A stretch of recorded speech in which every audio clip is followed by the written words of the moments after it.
Welcome to the Peer Perspective. This podcast is brought to you by Ascend Mental Wellness. It is based on lived experiences and personal perspectives. It is not intended to replace therapy or medical advice. I'm your host, Ginger Miller. And I am her co-host, Michelle Morehouse. Welcome to today's show, How Recovery Has Changed My Life, Cortney's Story. We're taking a closer look at what recovery can look like through the eyes of a parent. Today, joining us, we have Cortney Ehle. Cortney, welcome to the Peer Perspective, and thank you for joining us to share your story. Can you tell us a little bit about yourself? Well, my name is Cortney. I am a parent in recovery. I work at SCO, which is a second chance opportunity for people in recovery to kind of gain placement back out into the work field. So, in starting your journey, what inspired you to begin yours? I was ready for my freedom. I wanted to take control back of my life. So this is my second time at recovery. The first time I was sober 7 years, but I did not have any idea of what I was doing. I never went to any meetings. I didn't have a sponsor because I had been sober so long. People kind of just encouraged that. They're like, oh, you're great. You have it under control. And then I ended up in a relationship with somebody that was using, and it was kind of just easier to join it than to fight it. So this time around, I felt it. I knew I needed help, and I just didn't know how to get it. Can you share a moment or a turning point that motivated you to seek the help or to make that change? It was definitely my second DWI. Probably like 6 months prior to that, I was really struggling. I didn't know how to tell anybody because I thought I had everybody fooled, but I knew that I didn't want this life anymore. And I wasn't somebody that really, I don't want to say believed in God, but I definitely believed in a higher power. And it was probably the first time that I just like literally got on my knees and I was like, help me because I cannot help myself. And a couple weeks later, I got my DWI. And to me, that was a blessing in disguise. It truly was. Talking about your setbacks, your comebacks, what challenge did you face early in, whether relating to your first 7 years or in your this new chapter? What challenges did you face early on that maybe how did you navigate them in those moments of doubt? I think this time around, it was really letting go of the people. The people that in that life, my drinking life, I really felt like were my strong supporters. So letting go of that with, 15 years of relationships that I thought meant something, I think that that was probably the hardest because it's also telling them that, in a sense, that because they don't see that they need to change. So it's kind of telling them that, sorry, I can't hang out with you anymore. Like, I'm trying to turn my life around is hard because it's telling them that they're not good in a sense or like that I'm better than them because I'm changing my life. So that was probably the hardest um thing to work through, to navigate. Do you have one particular moment that really stood out during those moments? My best friend of almost 20 years, she was my drinking buddy. We went through everything together. She was there at my worst. And I'll never forget, that phone call of, I can't do this anymore because she wasn't seeing my side. Um, so it was difficult. It was really difficult. Letting go of things that are part of who you are not the easiest, especially when it's for the better of your well-being. And even when it's not, I can relate to some of what you're Hmm. saying, even when it's not intended to be a judgment, Hmm. because there's a big change there. Somebody receiving that message, I'm changing, can sound to them Yeah. like, well, that means you're judging me. And that's not the intent at all. And I'm not good with confrontation and stuff like that. So it's like you kind of just want to it's where like text messaging comes in good. You know what I'm saying? But it's like, that's not the way you want to go about it. You want to handle it, especially with getting into recovery, because you can't move forward without closing that chapter the appropriate way, because otherwise you live with that guilt, and that's not good for your sobriety. Can you recognize a time that you realized how far you've come in recovery, that you kind of got past a maybe the hardest hump? Yeah, definitely buying my house. That was huge. That was something that, of course, I always dreamed of. So I was previously married, divorced now. That relationship of 10 years was very traumatic. Obviously, right from the jump when we got married, I got pregnant after. And of course, you have these dreams of, buying a house and, kind of living that life that you kind of grow up as a little girl seeing on movies and stuff like that. So of course that was always my dream. But then you get so deep in your addiction that it almost doesn't bother you anymore. You know what I'm saying? It's just like it is what it is type thing. And, getting sober and now being in a healthy relationship, and you start to want those things back. So when you accomplish those milestones, it's huge, and it's a, so somebody else, it's like, okay, yeah, that's what you're supposed to do as an adult, but not necessarily, and not so much with people in recovery, because we don't see those. We only hope for those. I can relate to that. So you talk about that girl dream of the home, the kids, the fantasy life that a lot of us dream about. You've got the home, and I know you have kids too. So I thought maybe we could go into a little bit about how parenting is while you're getting sober. Recovery doesn't just change one part of your life, it touches every role you hold, including being a parent. So, as you begin rebuilding, you're also kind of navigating those day to day responsibilities, those emotions, and hopes that come with raising a child.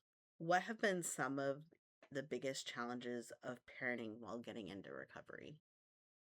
Kind of a little of reason why I spiraled into, so I already struggled with alcohol, and then I had a child that passed away. So I went full blown into my addiction after that, and kind of my surviving child, my son is now 10 years old, that relationship became very tainted. It still kind of is in a sense, because almost 5 years of his life, I struggled with alcohol, and you almost live in this fear of wanting to control something, your child's life after losing a child that you just can't control. I became a very, almost like he was scared to ask me things because of what my response was going to be. Our relationship was never like that prior, even with the drinking. It wasn't until after I lost my child. So our relationship just became very, very tainted. And like I said, it still kind of is. Now being in recovery, you almost think that you're going to have all these patients. So navigating that, so still working on myself while working on the relationship with my son. And then now I have a new child in recovery. She's a year and a half old. And then now raising a child from complete sobriety. That would be definitely the challenge, So it's like I'm hitting it at all different angles, and still mourning, obviously, the loss of my one child. But That's a lot of emotions, I would think. Ups, downs, conflicting emotions. That's a lot. I'm sorry about your loss. So, how have you learned to navigate dealing with feelings? lots of therapy for sure. I'm constantly working on, mindfulness, being present. And I think what I've also realized in recovery is, especially parents in recovery, it's our one chance to be selfish. We always put our children first. And that's a lot of the reasons why our excuse of, why we, do what we do. But I think in recovery, you have to put yourself first in order to be that parent that child, ultimately deserves.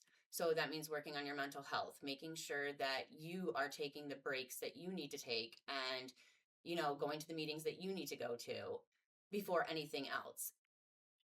So, I know a lot of parents and in the meetings and things that I've been to, one of the things that they talk about is some of the regrets, the shame, the guilt that they have over having been active while they had children.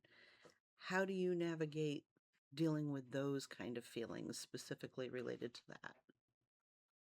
I can't live with the regret. Of course I have regret. I have, shame, but that's in the past. All I can do is move forward and acknowledge all of those, moments and do my best to not make those, same mistakes, because that is a lot of, the mental health, the mental part of it, is living in that shame and that regret and not moving forward and dragging that in to the present and not being able to properly parent how you should. Yeah, so I have to let it go, because there is a lot and it's would eat me alive, but if I don't move forward, then So, Courtney, you mentioned that you have a 10-year-old and you have a 1.5-year-old.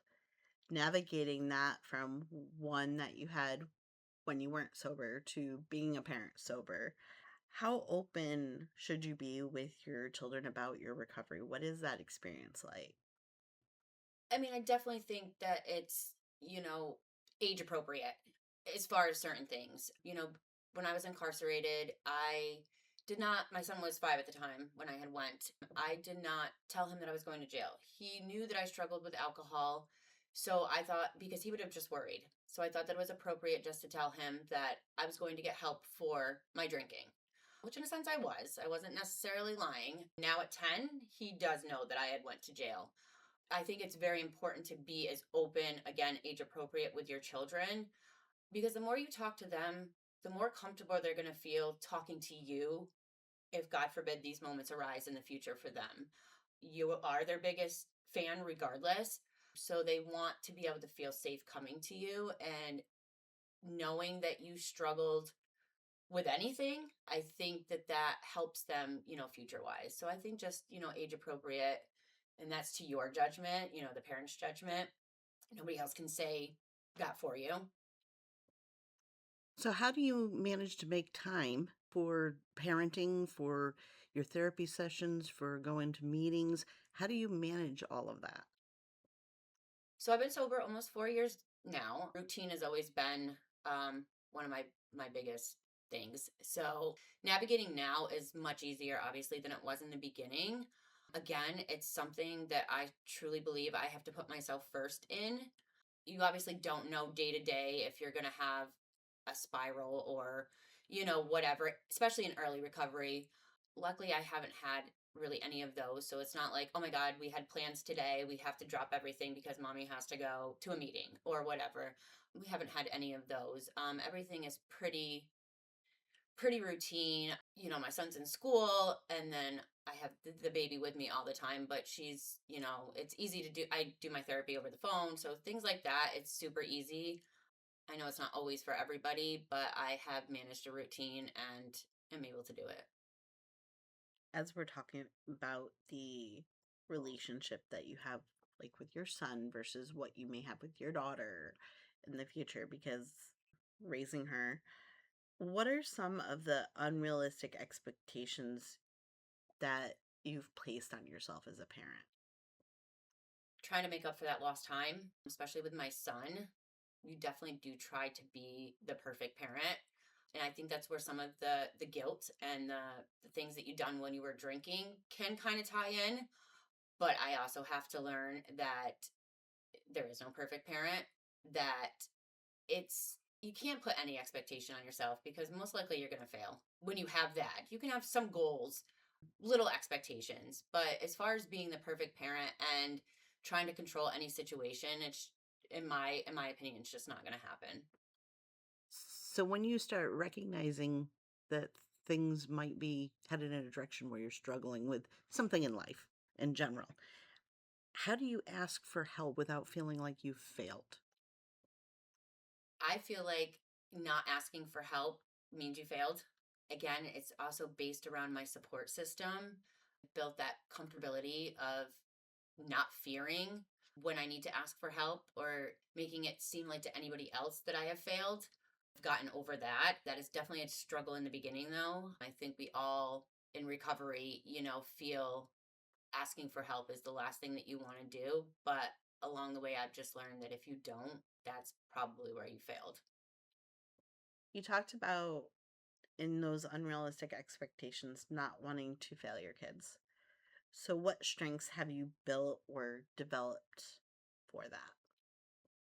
So, again, always being open and honest, especially, age appropriate. I think, with my son being 10, the older he gets, the more open I can be with him. And obviously, same with my daughter, but we have a little while for that.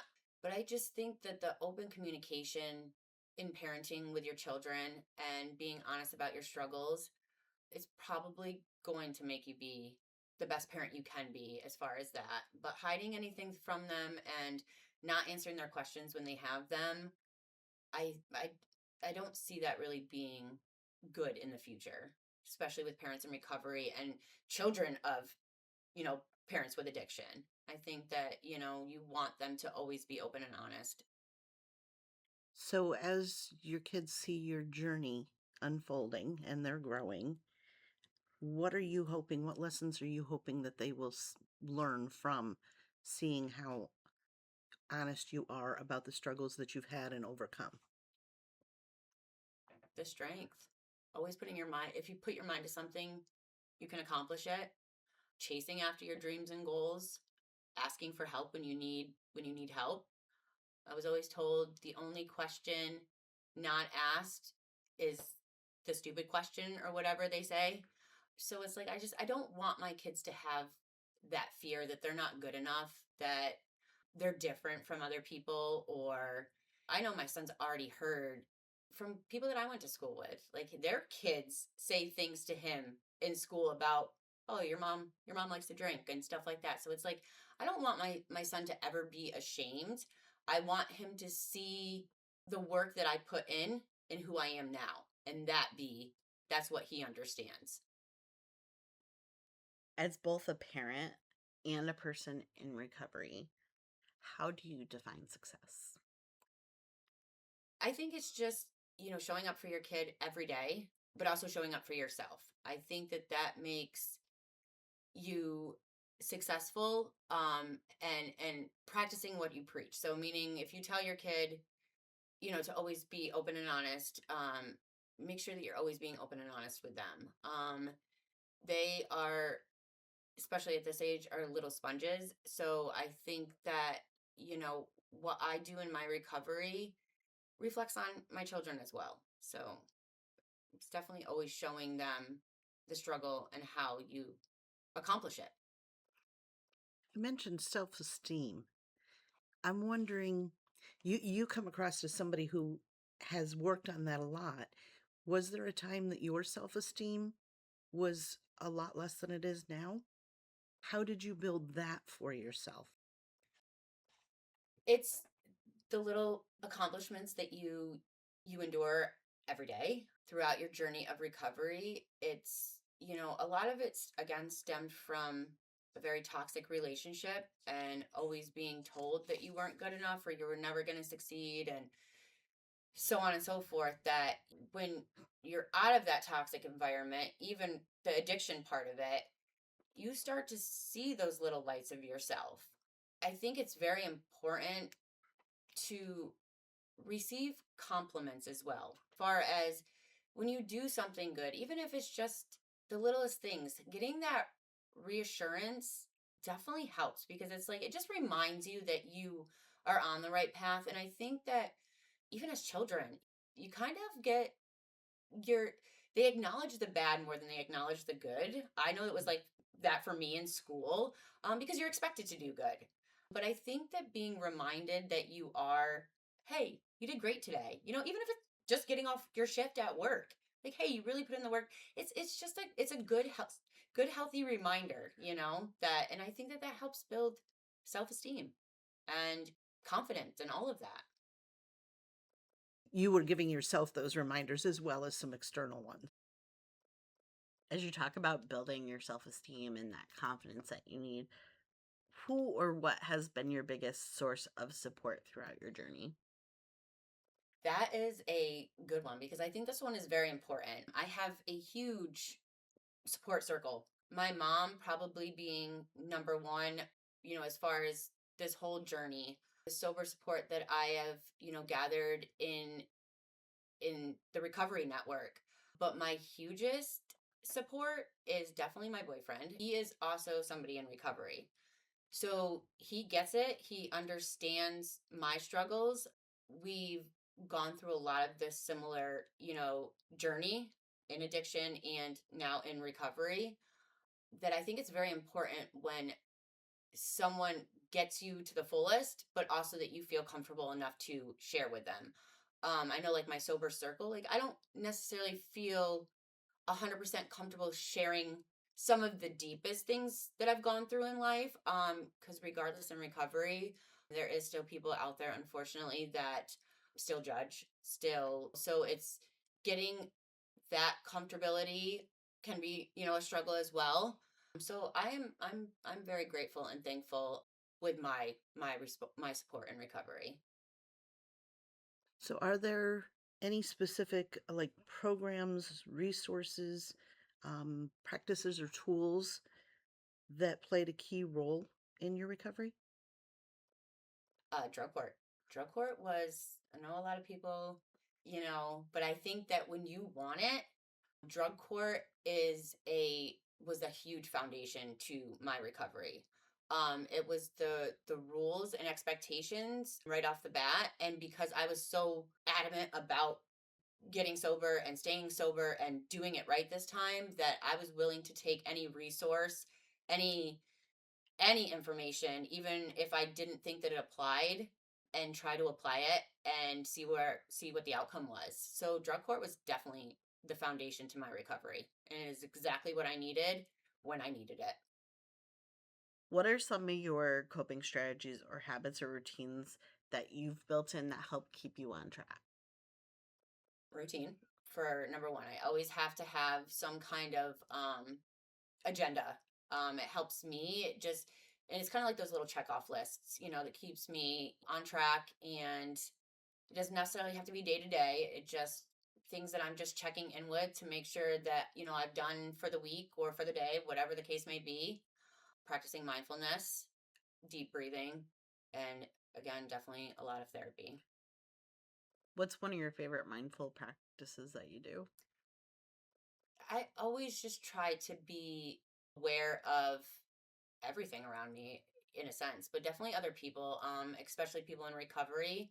I just I think a lot of people forget that we're all human and that we all struggle, regardless if we're open about it or not. So when someone slams the door in your face or doesn't hold the door for you at the store, like a lot of people are so quick to jump to that, negative part of it. And it's just like, you don't know what kind of, day that person is having. So you have to accept and just be aware. You are living the how of recovery, it sounds like the humble, the open, and the willing. I love that for you. So, what's the most valuable lesson you've learned about yourself during recovery? And how has it changed your perspective on life? I'm a very, very strong believer of I am stronger than my triggers. So I think that it just really helps me. And again, one day at a time, and then living with the daily affirmations, they tend to truly help. And if you can just take a minute and just give yourself again grace and positive, affirmation, that you really can get through anything. So, Courtney, we kind of just talked about you never know what someone else's day may be going like. It sounds like mindfulness is such a key part of your own growth. What happens for yourself when you have those days, when you're hitting that wall? You can't get over it, there's no building over it, and resetting just for the day, refocusing, taking that step back seems to be just a little extra struggle. So this does happen to me quite a bit, especially when you're so focused on everything else. And, again, there's still times where you forget to, check in with yourself. And then you just have those kind of little mental breakdowns, or things just happen that it's just out of your control. I like to do some, daily, like, reflecting. Just meaning, like, how could I have handled that situation better? How do you just want to, make sure that you are, again, practicing what you preach, meaning like with your children and stuff like that, that you are handling situations the way you tell them to handle them, and especially if they are present. It definitely is a struggle, but you learn to navigate it quite easily, especially when you try to have a positive mind frame at all times, I guess. So, what advice would you give someone who's just starting their recovery journey while parenting? I don't want this to come off like harsh at all. I just think that when you want it, you will make it work. Because I know that I've heard a lot, just especially in recovery in the last 4 years, that it's, people really struggle with both of it. I do just believe that you find a way to make it work. And I think, again, like I said before, putting yourself first as far as mental and your addiction, and making sure that you get to meetings, you will meet a ton of people in recovery that also have children. So you're not alone. Because I know I've heard the excuse of, I can't find a babysitter. I can't, if you really want it, it will happen. And that's truly what I believe. So, is there an inner conflict at times as to making a decision what's best for the child and what's best for yourself and deciding? 100%, yeah. But that also ties back into being open and honest with your children, with the addiction. So if it's something that has to override maybe what you have planned for the day with the children, because you need to put yourself first, because it can be serious. I think that definitely can play a part. But it's not easy. It's not easy having children and being in recovery, by all means. That's not what I'm saying. I just believe when you really want recovery, you find a way to make it work. And we found a lot of ways to make things work when we were in active addiction. If you put that same energy into parenting and recovery, it's going to work. It's not going to be easy in the beginning, but it's going to work. Are there any other words of hope or encouragement you'd like to share with others that may be in similar lived experiences? I just want to say that we live in a time in a world where there's unlimited resources, and I don't think that people are aware of the amount of resources that individuals get in recovery, and I it's a lot to be thankful and grateful for. So I think that when you're a parent struggling, I think finding the right network and being able to get the right resources is a huge, huge help in, parenting and recovery. Courtney, thank you so much for joining us today and for sharing your recovery journey, your personal journey, so openly. We especially appreciate your willingness to kind of talk about recovery through that lens of parenthood, and your honesty about the challenges and the hope you found along the way, which has become a powerful reminder that recovery isn't about being perfect, it's about being present. Yes, thank you, Courtney. And remember, the resources, the journey, it's different for everyone, but you are not alone. Thank you for joining us for this important discussion. If today's episode resonated with you, share it with someone who might need to hear it. And don't forget to subscribe, leave a review, and follow us on our socials for more conversations like this. Thank you to our sponsors, American Foundation for Suicide Prevention of the Capital Region, MMB and Company, and Fidelis Care. Visit us on our website at www.ascendmw.org for all of the latest information, newsletters, resources, and podcasts. Our podcast is available on Apple Podcasts, Amazon Music, iHeartRadio, and Spotify.